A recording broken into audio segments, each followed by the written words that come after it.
Hello student, मैं सनी आप सभी का स्वागत करता हूं आपके अपने चैनल इलेक्ट्रिकल रिसर्च अकेडमी के ऑनलाइन पोर्टल पे।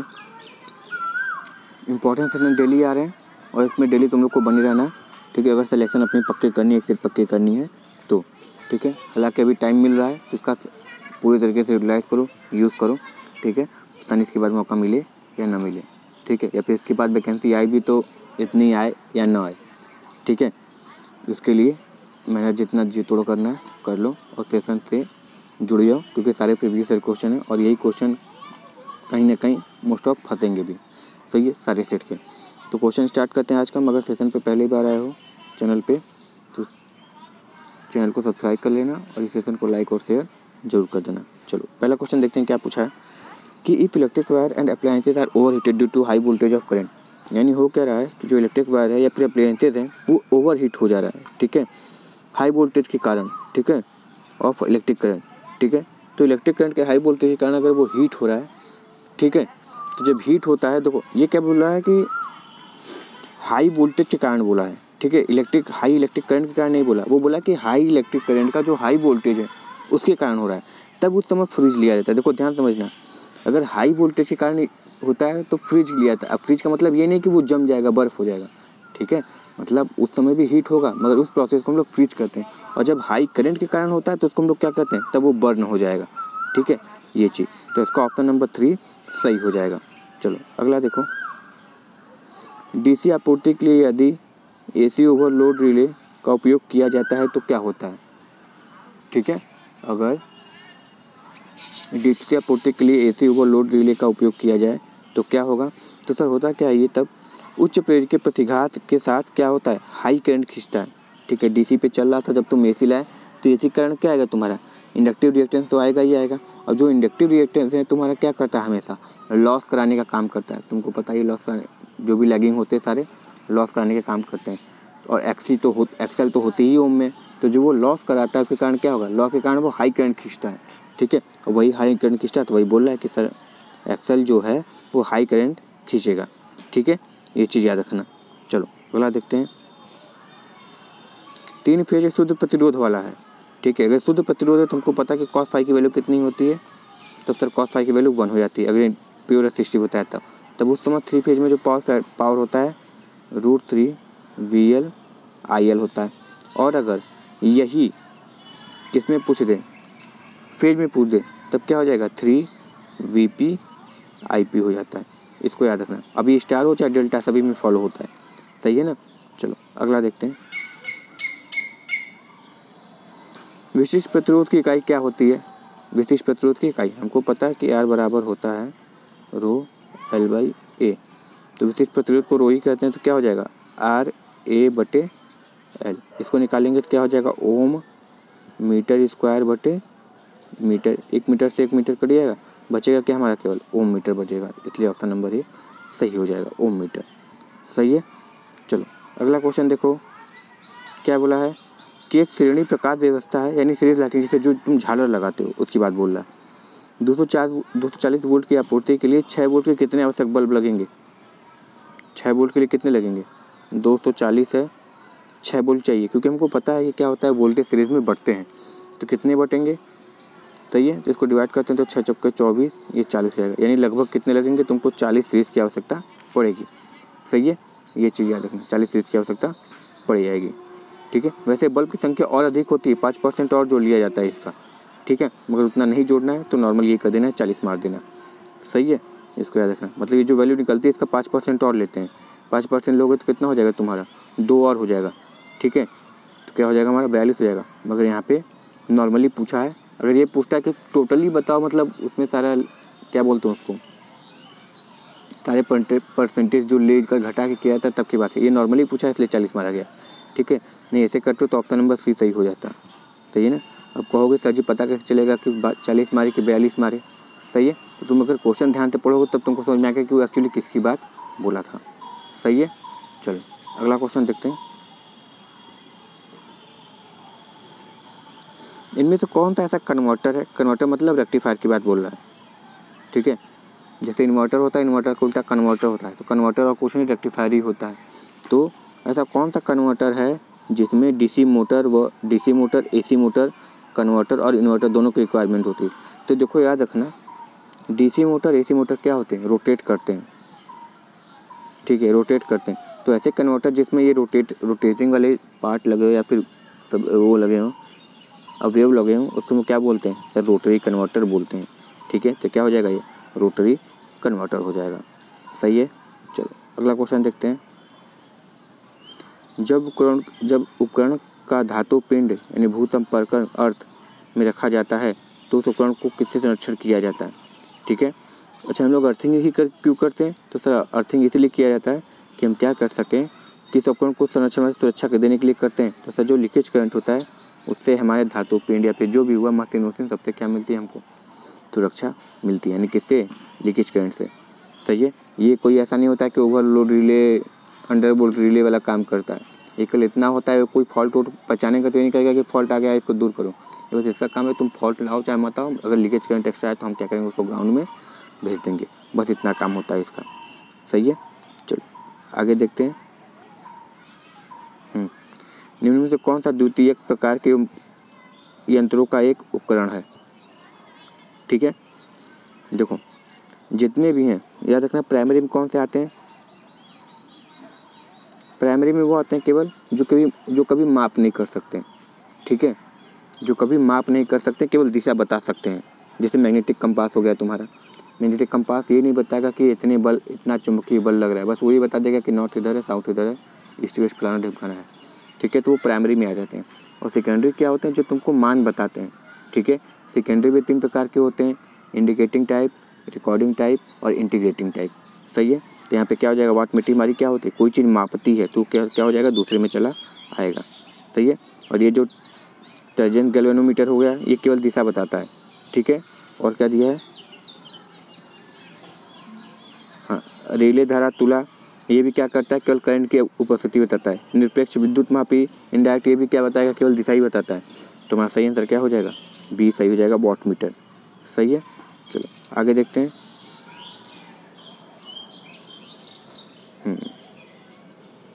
ये बहुत ज़्यादा पूछा जाता है। Gas filled tungsten filament lamp का ऑपरेटिंग तापमान कितना होता है। देखो याद रखना, जब गैस नहीं भरा रहता है, ठीक है, ध्यान से समझना हम कहना क्या चाह रहे हैं। जब गैस नहीं भरा रहता है और कार्बन का प्रयोग किया जाता था तब 2000 डिग्री सेल्सियस होता है, ठीक है। अच्छा, कार्बन के बाद अगर मेटल का प्रयोग कर लिया जाता है तो ये लगभग 2200 डिग्री हो जाता है, ठीक है। अच्छा, मेटल प्रयोग किए तो किए, अब उसमें जो वैक्यूम बनाया था तुम उसकी जगह कोई गैस भर देते हो तो लगभग तुम्हारा कितना हो जाता है, 2700 डिग्री सेल्सियस हो जाता है, ठीक है। इसलिए इसका सही आंसर क्या हो जाएगा, गैस फील्ड, देखो देख रहे हो टंगस्टन क्या है, हमारी धातु है, इसलिए 2700 डिग्री सही आंसर हो जाएगा। ये भी याद रखना, बहुत ज़्यादा पूछा जाता है जी, ठीक है। ये जो हम लोग लेकर चल रहे हैं ये बहुत ज़्यादा पूछा जाता है। चलो अगला देखते हैं। BIS नियम के अनुसार क्या पूछा है, BIS नियम के अनुसार सभी तापदीप्त लैंप की ऊंचाई कितनी होनी चाहिए, वही है जितने पे पंखा रखा रहता है। देखते हो पंखे की ब्लेड और बल्ब की लगभग ऊंचाई समान होती है, तो फर्श से कितनी होनी चाहिए सर, 2.5 मीटर होनी चाहिए। यानी छत से कितनी होनी चाहिए, तो सर 0.5 मीटर होनी चाहिए, ठीक है। इसको याद रखना, सही है ना। तो ऑप्शन नंबर ए हमारा सही हो जाएगा। चलो अगला देखते हैं। बी कर्व किसके बीच खींचा जाता है, यही पूछा है तुल्यकालिक मोटर का। ये देखो भी कर्व हमारा खींचा जाता है IA IF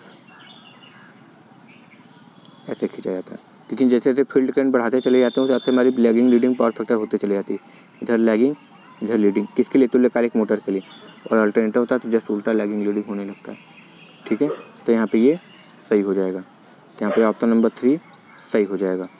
चलो अगला देखते हैं। और याद रखना, अगर ये इन्वर्स पूछ ले तो इन्वर्स हमेशा पावर फैक्टर और IF के बीच खींची जाती है, सही है, इसको याद रखना। तब ये ग्राफ कुछ इस प्रकार से बनने लगता है, ये भी याद रखना, ये भी बहुत बार पूछा जाता है, तो इसका ऑप्शन नंबर 3 सही हो जाएगा। चलो ये देखो ये क्या है, आकृति में दिए गए सिंगल फेज स्टार्टिंग की विधि कौन सी है। यहाँ पे सिंपल भाषा में ये देखो कि ये क्या डायग्राम दिखा रहा है। देखो ये हमारा डायग्राम कुछ और नहीं दिखा रहा है, ये केवल ये दिखा रहा है, ये मेन वाइंडिंग है, ये लगातार जुड़ा रहेगा, और ये जो स्टेटर वाइंडिंग है इसके साथ क्या लगा हुआ है, एक सेंट्रीफ्यूगल स्विच लगा हुआ है, ठीक ठीक है। इसमें कोई कैपेसिटर नहीं लगा हुआ है, फिलहाल देख सकते हो, इसलिए हमारा क्या हो जाएगा सर, हमारा ये स्प्लिट फेज मोटर हो जाएगा, ठीक है। अगर कैपेसिटर लगा होता तो बोलते कैपेसिटर स्टार स्प्लिट फेज, सही है ना, याद रखना। तो और हमेशा रनिंग वाइंडिंग के क्या सॉरी स्टार्टिंग वाइंडिंग के साथ सीरीज में ही लगा होता है, कैपेसिटर लगा या सेंट्रीफ्यूगल स्विच लगा, सही है ना। चलो इसको याद रखना।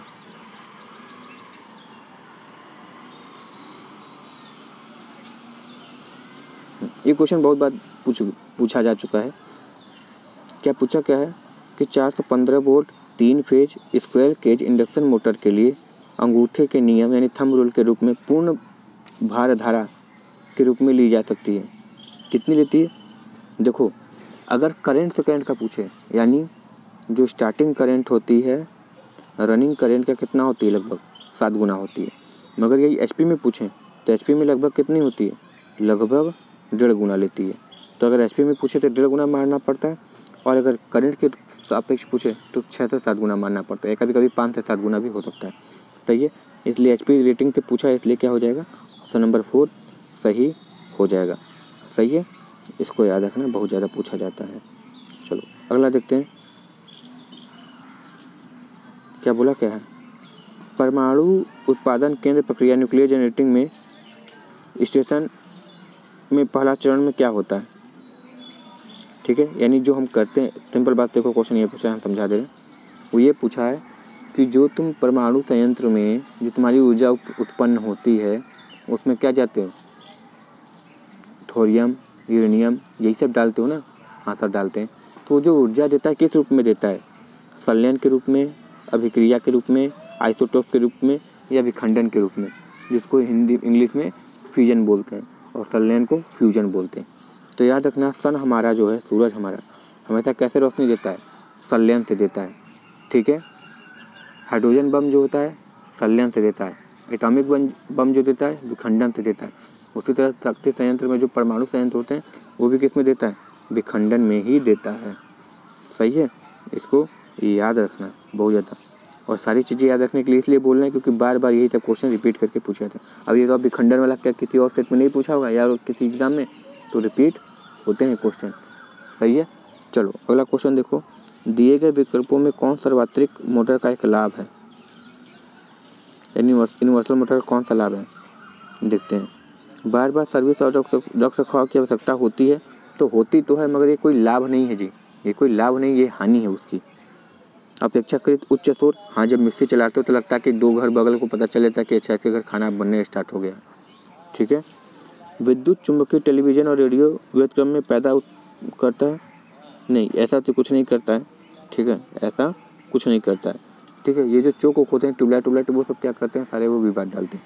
अब देखो अगला क्या लिखा है, समायोजित गति से चलता है, हाँ सही है, कोई दिक्कत नहीं, समायोजित गति से लगभग चलता है। इस तरीके से कहो तो जब तक रहता है तब तक लोड के साथ कांस्टेंट भी चलता है, ठीक है। ये सब कहानी चलती रहती है, तो क्या हो जाएगा, और इसको चाहो तो चेंज भी कर सकते हो नॉब को इधर उधर करके, तो ऑप्शन नंबर बी सही हो जाएगा। चलो अगला क्वेश्चन देखते हैं, इलेक्ट्रिकल रेलवे इंजन में उभय धारा मोटर की क्षमता कितनी होती है। मोटर की बात किया, वैसे पता है कि रेलवे में कौन सा मोटर प्रयोग करते हैं, सर डीसी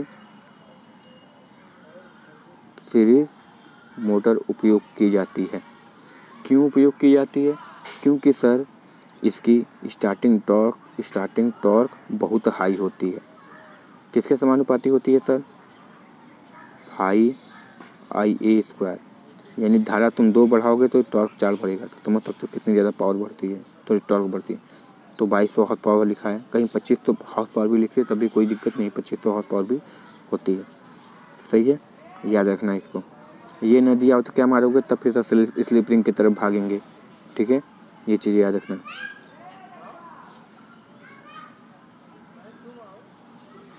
कोरोना प्रभाव को इनमें से किस तरीके से कम किया जा सकता है,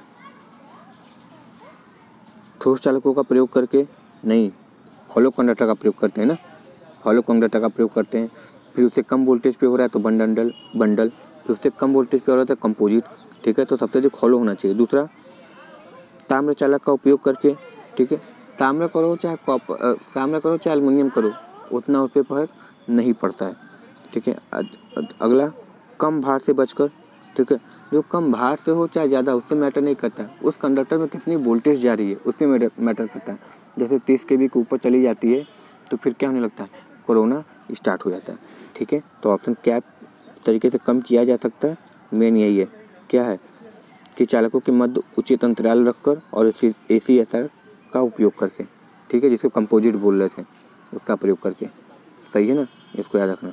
बंडल, कंपोजिट, होलो, यही 3 प्रयोग होते हैं। ठीक है, तो हमारे जो ये होते हैं ACSR वो बंडल होते हैं, यानी कई सारे तारों को मिला के बनाए जाते हैं, तो ACSR हो जाएगा।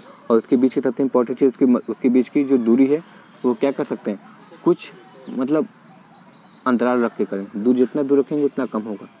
सही है, और उन लोग का व्यास बढ़ा के भी हम चाहें तो क्या कर सकते हैं, कम कर सकते हैं कंडक्टर का। चलो अगला देखो, इनमें से कौन सा विकल्प प्लास्टिक फिल्म प्रकार के संधारित्र का एक लाभ है। प्लास्टिक फिल्म मतलब उस पर क्या होगी, एक प्लास्टिक की परत चढ़ी हुई उस कैपेसिटर पे, तो क्या लाभ होता है, निम्न विश्वसनीयता, यानी विश्वसनीयता कम होती है।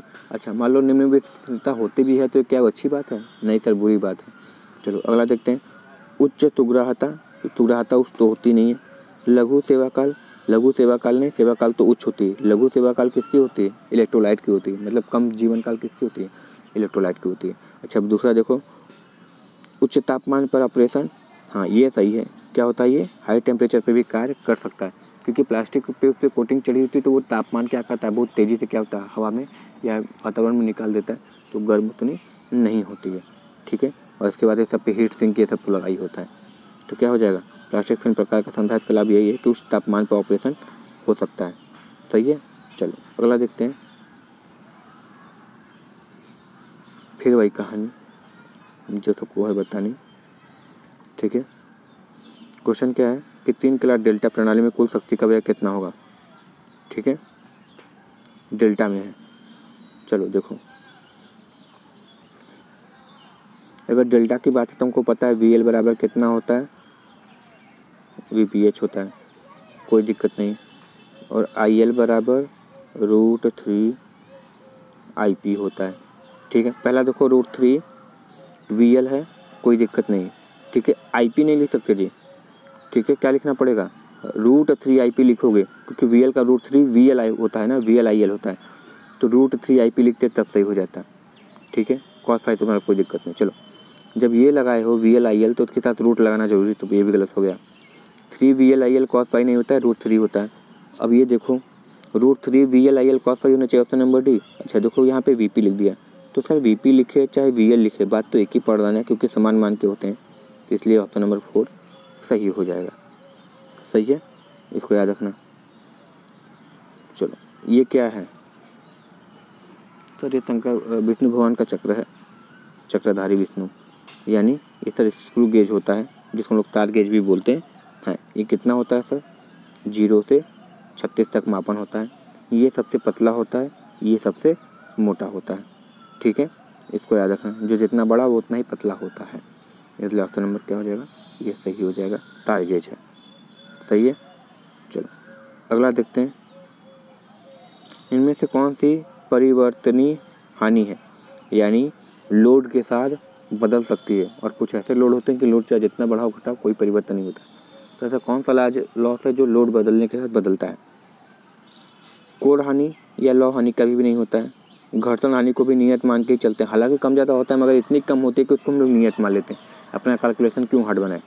ठीक है, मैकेनिकल को सारे को हम लोग क्या मानते हैं, कांस्टेंट मानते हैं। केवल एक लॉस रहता है, अब कोई भी मशीन हो, स्टैटिक हो चाहे रोटरी हो, ठीक है, जिसको हम लोग क्या मानते हैं, परिवर्ती लॉस मानते हैं, उसको क्या बोलते हैं, कॉपर लॉस। ठीक है, अब वो स्टेटर बाइंडिंग में हो चाहे रोटर बाइंडिंग में हो, जो भी लॉस होते हैं वो हमेशा क्या कहलाती है, परिवर्ती लॉस कहलाती है, यानी लोड बदलने के साथ बदलती रहती है। सही है ना, चलो तो ऑप्शन नंबर 3 हमारा सही हो जाएगा। अगला देखो क्या बोला है,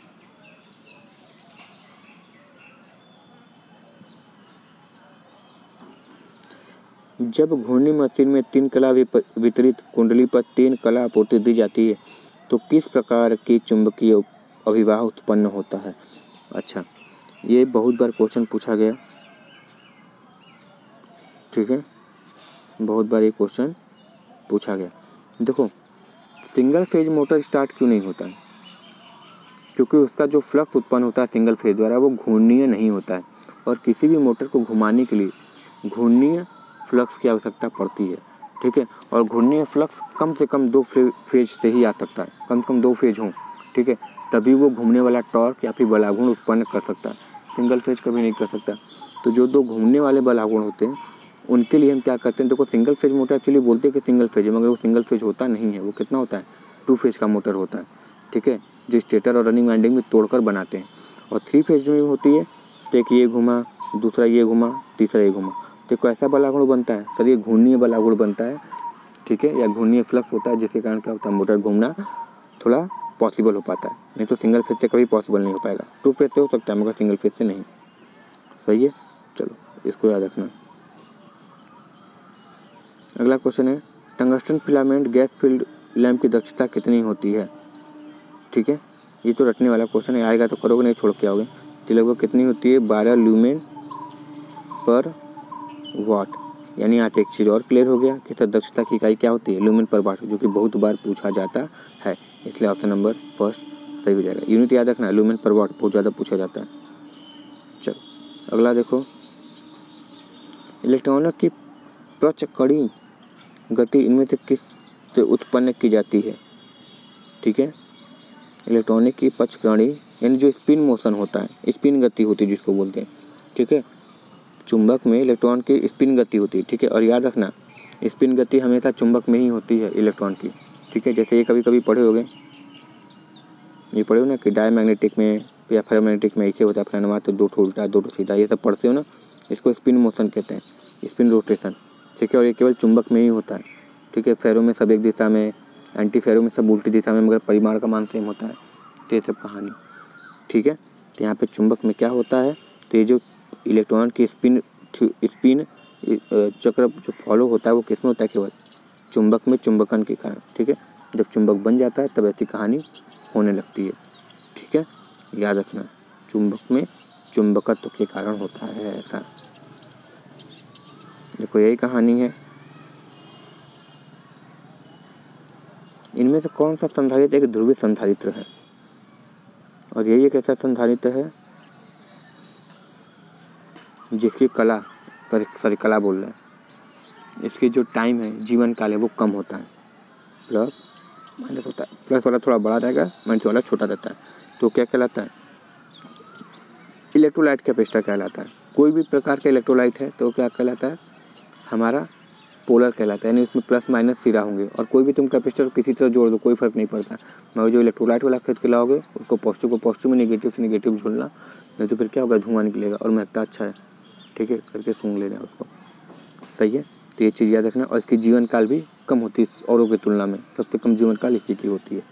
सही है, तो आई होप बाबू ये सेशन पसंद आया होगा, और सेशन पसंद आए तो इसको लाइक, शेयर, और चैनल पे नए हो तो सब्सक्राइब जरूर कर लेना। मिलेंगे नेक्स्ट वीडियो में। Thank you very much and all the very best. Vande Mataram.